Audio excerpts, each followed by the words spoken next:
She was given away as part of a deal, and he swore he would never want her.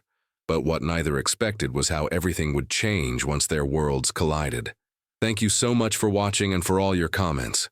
Let me know at the end if you liked the story, and where you're watching from and why you're following this.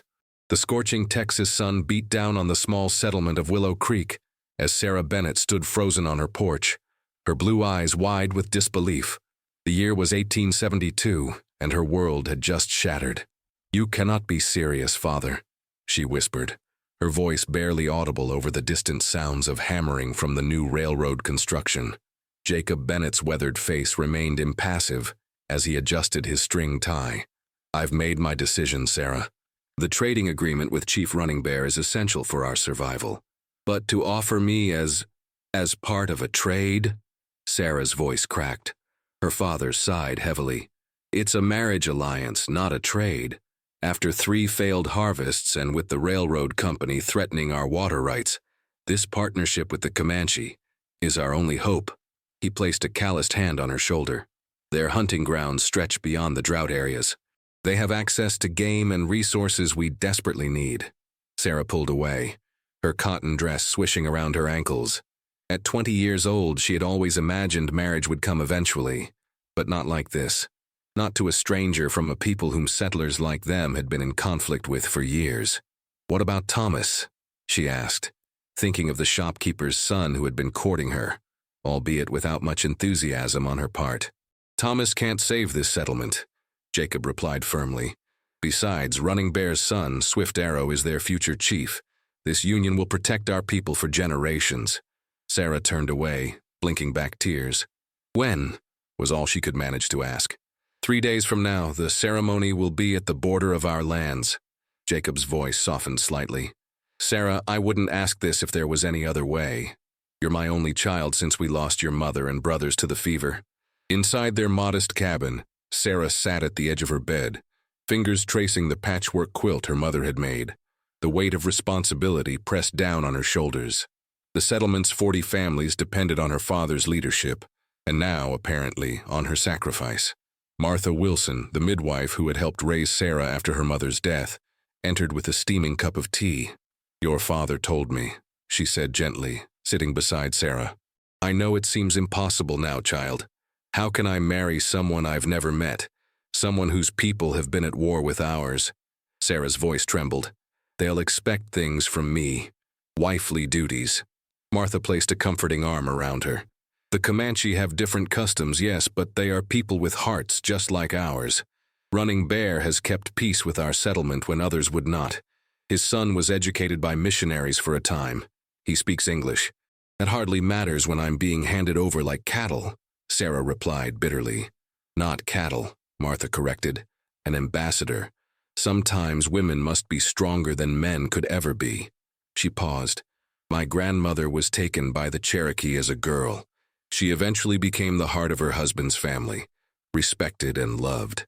Sarah stared out the small window. Beyond the settlement's boundaries lay the vast, untamed territory that belonged to the Comanche. What would life be like among them? Would she ever see her father again? "I need some air," she murmured, rising from the bed. Outside, Sarah walked past curious and sympathetic glances from neighbors who had already heard the news. She made her way to the edge of the creek that gave the settlement its name. The willow branches dipped into the diminished water flow, evidence of the drought that had brought them to this desperate agreement. "So it's true then?" Thomas appeared beside her, his usual confident demeanor replaced by awkward hesitation. "Yes," she replied simply. "I could speak to your father, perhaps offer more for the store. My father and I could—" "It's not about money, Thomas," Sarah interrupted. "It's about survival." Thomas kicked at a stone. "I always thought we'd eventually, you know." Sarah looked at him with sudden clarity. Thomas had courted her because it was expected, the shopkeeper's son and the settlement leader's daughter.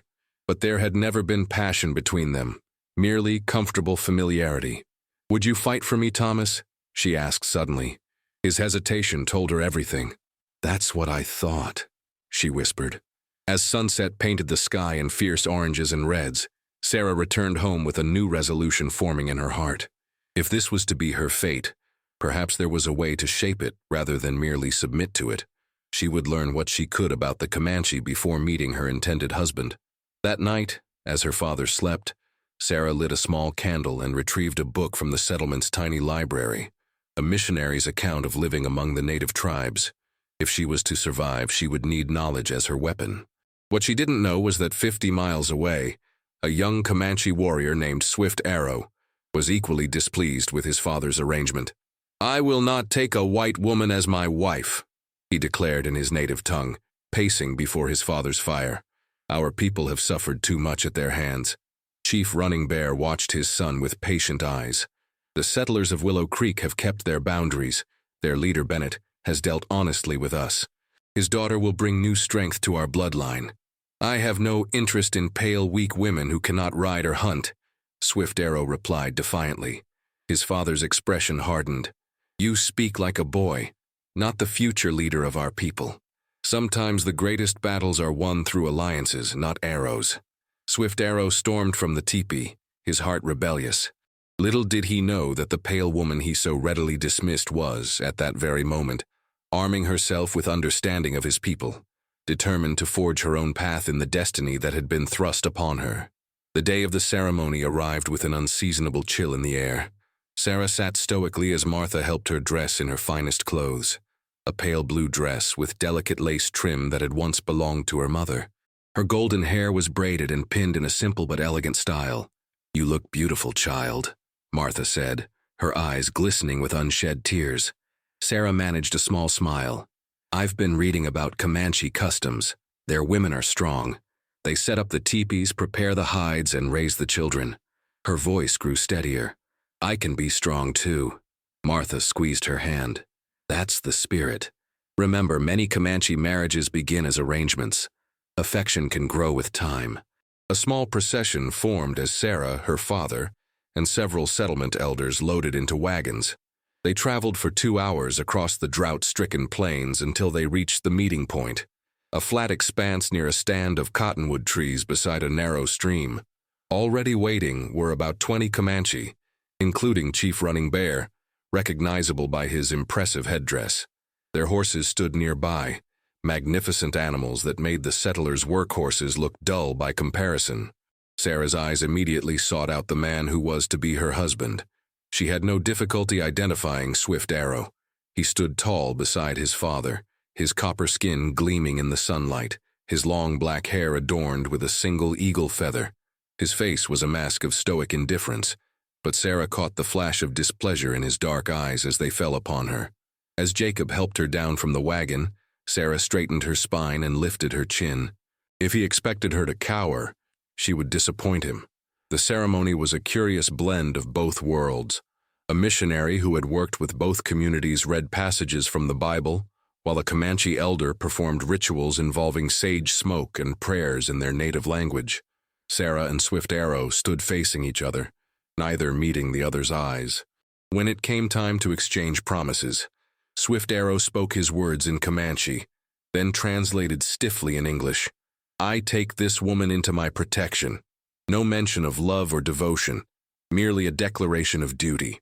When Sarah's turn came, she surprised everyone by speaking her first words in carefully practiced Comanche, which she had learned from the missionary's book. "I join your family with respect and strength." She then continued in English, "I will be loyal to your people as I am to my own." A murmur ran through both groups. Swift Arrow's eyes widened slightly, the first crack in his impassive facade. Gifts were exchanged between the families. Jacob presented Chief Running Bear with tools, seed stock, and knowledge of crop rotation that might help the Comanche establish more permanent settlements as the buffalo grew scarcer.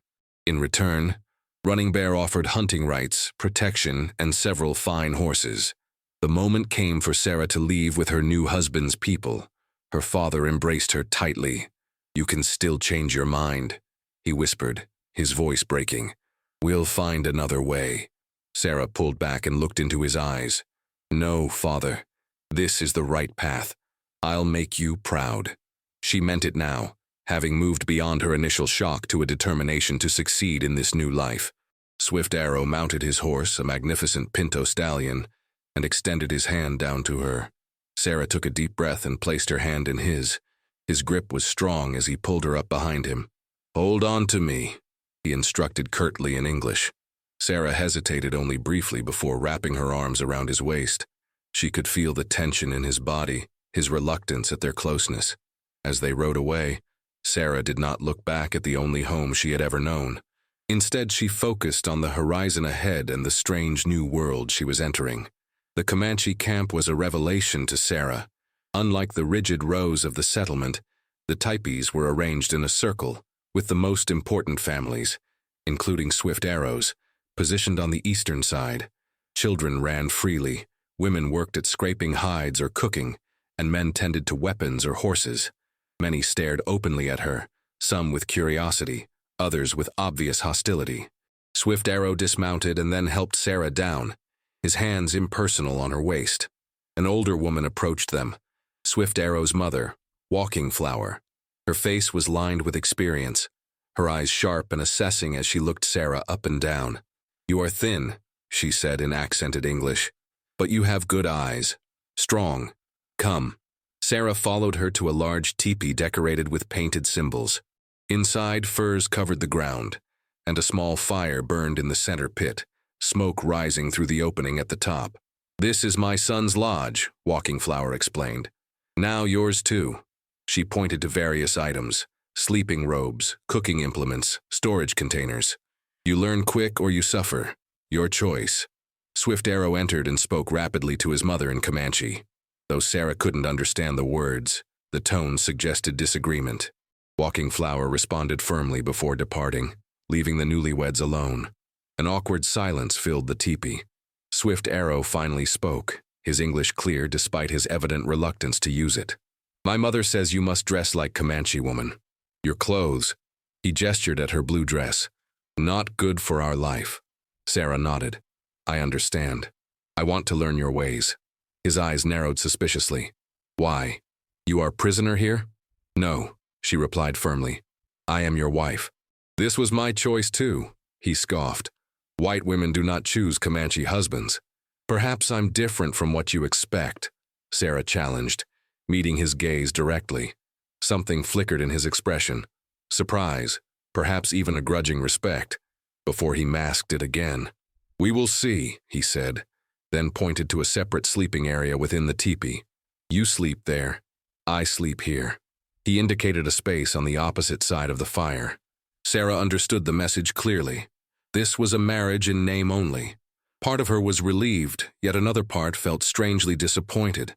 That night, as she lay on the unfamiliar bedding of soft furs, listening to the sounds of the camp, distant singing, the nickering of horses, the whisper of the wind through the tepee covering, Sarah contemplated her situation. Swift Arrow clearly had no desire for her as a true wife, yet their marriage was meant to bind their communities together. She would need to find a way to bridge the vast gulf between them, not just for her own safety and comfort, but for the survival of both their peoples. As she drifted into an exhausted sleep, Sarah resolved to begin learning in earnest tomorrow. She would prove her worth not as a meek captive, but as a woman worthy of respect. Across the fire, Swift Arrow watched the steady rise and fall of his unwanted wife's breathing. He had expected a weeping, frightened creature. Instead, she had surprised him with her dignity, her attempt at his language, her direct gaze. It changed nothing, he told himself firmly. She was still an outsider, still the daughter of those who had stolen Comanche lands and killed Comanche people. Yet as sleep claimed him, Swift Arrow found himself wondering what other surprises the golden-haired woman might hold. Dawn arrived with a chorus of birdsong and the bustling sounds of the camp coming to life. Sarah woke disoriented, momentarily forgetting where she was until her eyes fell upon the painted designs decorating the inside of the tepee. Swift Arrow was already gone, his sleeping robes neatly folded. Walking Flower entered without announcement, carrying a bundle of clothing. "Up now," she commanded, "much work." Sarah quickly rose, accepting the offered garments. A simple dress of soft deerskin decorated with colorful beadwork around the neckline, and moccasins to replace her impractical leather shoes. "Thank you," Sarah said, running her fingers over the intricate beadwork. "It's beautiful." Walking Flower's expression softened slightly. "My work. Now you learn." After changing into the Comanche clothing, which felt surprisingly comfortable against her skin. Sarah followed her mother-in-law outside. The morning was filled with lessons: how to build a fire properly, prepare cornmeal, identify edible plants, and set up a tepee. By midday, Sarah's hands were blistered and her back ached, but she refused to complain. "You work hard," Walking Flower acknowledged, offering her a water skin. "Not lazy like some think." "My father taught me never to shy from hard work," Sarah replied, taking a grateful sip. "Though some of these tasks are new to me." Walking Flower nodded. "Different, yes, but you learn." She pointed to a group of women scraping hides nearby. "Next, you learn this important skill." As Sarah approached the women, their conversation ceased. They eyed her warily until one older woman with kind eyes motioned for her to sit. "I am Morning Star," she introduced herself in halting English, "sister of Running Bear. I teach you." Throughout the afternoon, Sarah struggled with the unfamiliar task, her arms burning with effort as she scraped the hide with a bone tool. The other women occasionally corrected her technique, sometimes with impatient gestures, other times with unexpected patience. By sunset, when the men returned from hunting, Sarah had managed to properly prepare a small section of hide. It was modest progress, but the approving nod from Morning Star felt like a significant victory. Swift Arrow appeared, leading his pinto stallion. He paused, observing Sarah in her Comanche dress, hands raw from the day's work. Something unreadable flickered across his face. "You should rest," he said abruptly. "Tomorrow will be harder." "I can continue," Sarah insisted, not wanting to appear weak. The corner of his mouth twitched, almost a smile. "Stubborn like Comanche woman." Morning Star chuckled, saying something in Comanche that made the other women laugh. Swift Arrow's expression darkened, and he turned away. "What did she say?" Sarah asked as they walked back to their tepee. "She said White Wolf tries to howl like coyote," he translated reluctantly. "It means you try too hard to be Comanche." Sarah felt her cheeks flush. "Is that wrong? To try to adapt to my new life?" Swift Arrow stopped, facing her. "Why do you try? To spy for your father? To learn our ways for white men's advantage?" "No," Sarah replied firmly. "I try because this is my home now. Because the survival of both our peoples depends on this alliance working." He studied her face intently, searching for deception. "Words are easy. Then judge me by my actions," she challenged. "I'm not asking you to love me or even like me, but we could at least respect each other." Swift Arrow said nothing, but that night he brought her a salve for her blistered hands, showing her how to apply it with a gentleness that surprised her. Days turned into weeks. Sarah's skin darkened under the Texas sun. Her hands grew calloused and her muscles strengthened from the daily work. She began to learn Comanche words and phrases, committing each one to memory and practicing when alone.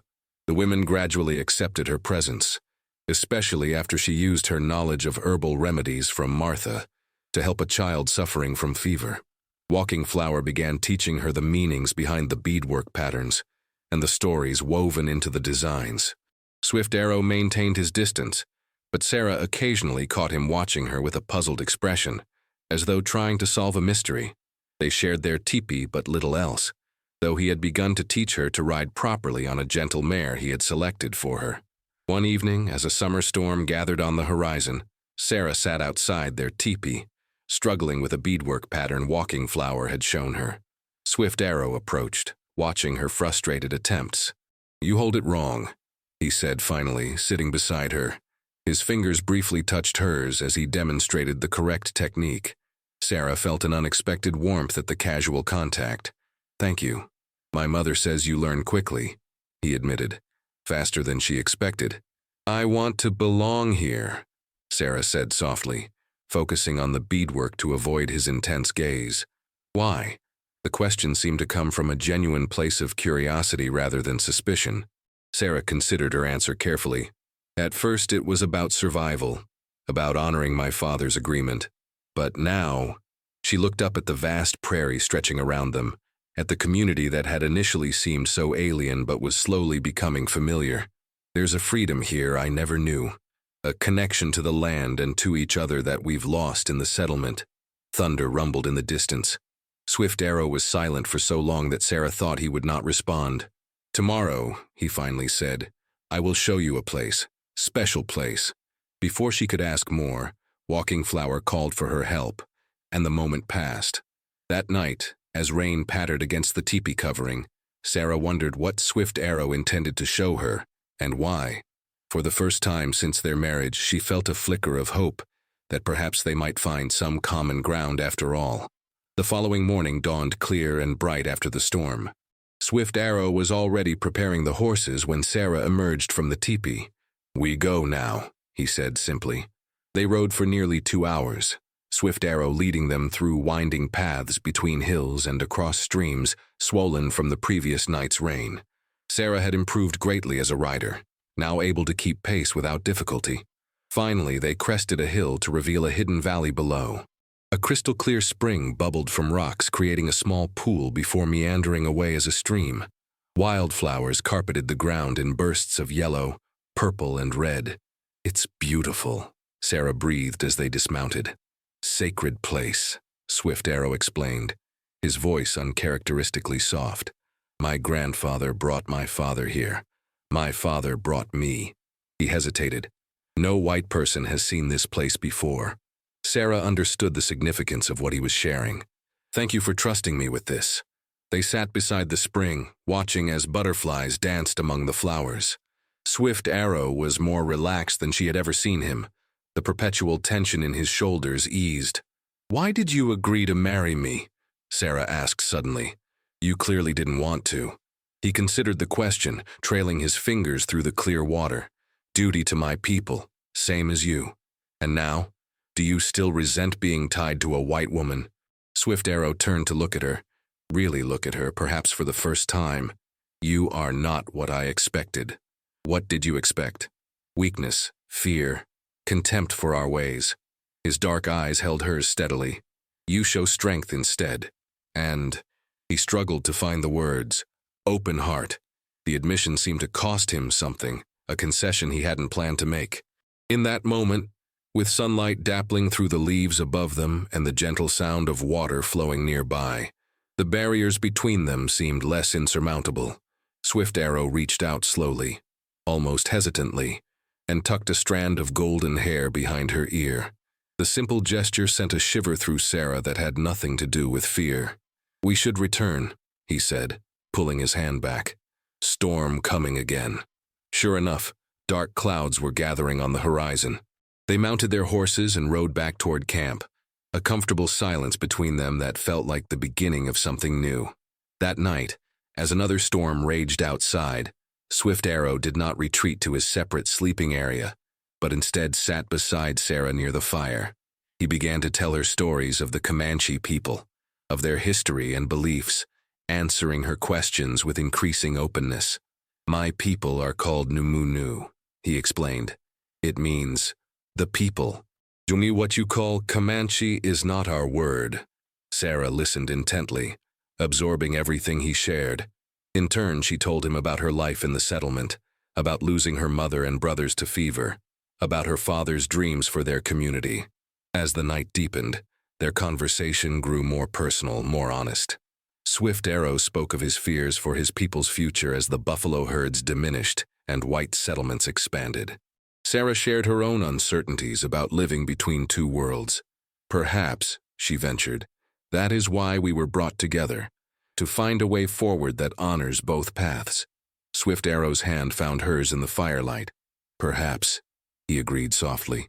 When they finally slept that night, it was side by side, not as strangers forced together by circumstance, but as two people beginning to forge a bond of their own choosing. The seasons changed, summer heat giving way to autumn's cooler embrace. The cottonwood leaves turned golden, matching Sarah's hair, which she now wore in the Comanche style, often with a single feather woven into her braid, a gift from Swift Arrow. Their relationship had transformed gradually, like a seedling pushing through resistant soil toward the sun. What had begun as duty evolved into respect, then friendship, and finally something deeper that neither had anticipated. On a crisp October morning, Sarah rode beside Swift Arrow toward Willow Creek for their first visit since the marriage ceremony. Her stomach fluttered with nerves at the prospect of seeing her father again, of returning to the settlement as a changed woman. You are quiet, Swift Arrow observed, guiding his horse alongside hers. I'm wondering how they will see me now, Sarah admitted. I'm not the same person who left. Swift Arrow studied her profile, his expression softened by affection. You are stronger, wiser, and happier, she added softly, meeting his eyes. His smile, once so rare, now came easily. As am I. They rode with a small group, including Chief Running Bear and Walking Flower. As they approached Willow Creek, Sarah was struck by how small the settlement looked after months in the open vastness of the prairie. The once familiar buildings seemed confined, restrictive. Jacob Bennett was waiting at the edge of town, his face lighting up at the sight of his daughter. Sarah dismounted and rushed into his embrace. You look well, he said, holding her at arm's length to examine her. His eyes took in her Comanche dress, the new confidence in her bearing. Are you truly well, Sarah? Are you happy? Yes, father, she answered honestly. It has not been an easy path, but it was the right one. Jacob turned to greet Swift Arrow, who approached with dignity. The young Comanche warrior extended his hand in the white man's custom, a gesture that spoke volumes about his own journey of adaptation. You have kept your word, Jacob said. My daughter is healthy and strong. Swift Arrow nodded. She honors both our peoples with her courage. The visit had multiple purposes: to strengthen the alliance, to exchange goods and knowledge, and to celebrate the harvest. Both communities had benefited from their partnership. The Comanche had shared hunting grounds and protection, while the settlers had contributed farming techniques that helped the tribe establish more sustainable food sources as buffalo became increasingly scarce. As they walked through the settlement, Sarah noticed curious stares from the townspeople. Some seemed disapproving of her transformation, while others approached with genuine questions about her new life. Thomas, her former suitor, kept his distance, his expression a mixture of regret and bewilderment. Martha embraced Sarah warmly. I knew you would find your way, the older woman whispered. I see happiness in your eyes that wasn't there before. That evening, a feast was held in the town square. Tables groaned under the weight of dishes from both cultures, cornbread and venison stew alongside pemmican and roasted rabbit. Children from both communities played together, their laughter a promise of a future where differences might be bridged rather than reinforced. As twilight descended, Jacob stood to address the gathered people. Months ago, many questioned the wisdom of our alliance. Some called it surrender, others called it foolishness. He looked meaningfully at several of the settlement elders who had opposed the marriage agreement. Today, we see the fruits of trust and cooperation. Our harvests have improved, our security is stronger, and our hearts are more open. Chief Running Bear spoke next, with Swift Arrow translating his words. The path of peace is harder to walk than the path of war, but its rewards are greater. Together we have begun to find a way that honors the old, while embracing what must change.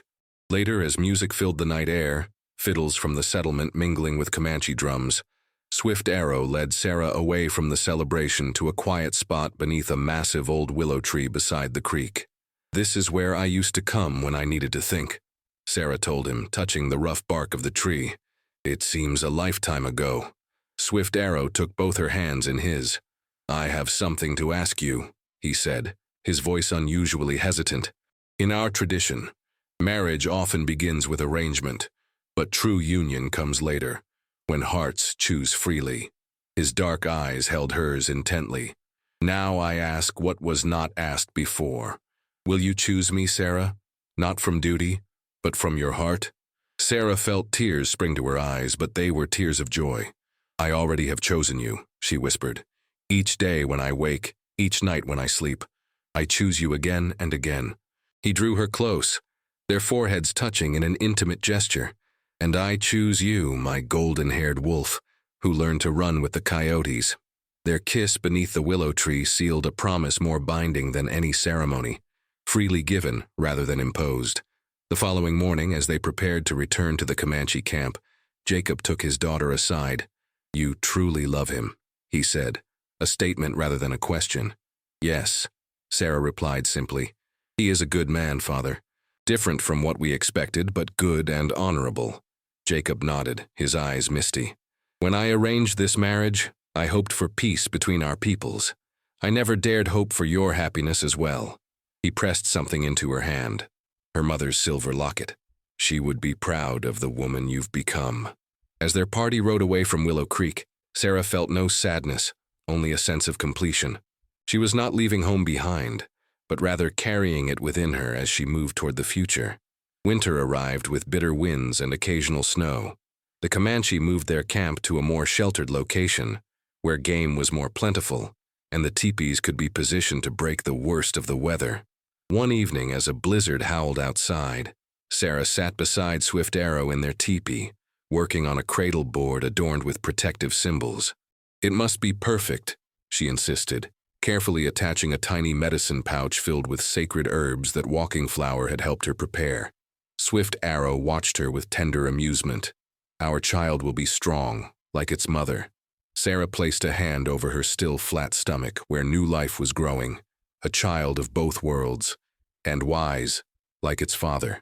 This little one will face challenges, Swift Arrow acknowledged, placing his hand over hers. Neither fully Comanche nor fully white, but fully loved, Sarah added firmly. And perhaps this child will help build bridges where we have only begun to lay foundations. Swift Arrow nodded thoughtfully. My father believes your coming to us was part of a greater design, that the Creator sent you to help our people find a new path forward, as the old ways become harder to maintain.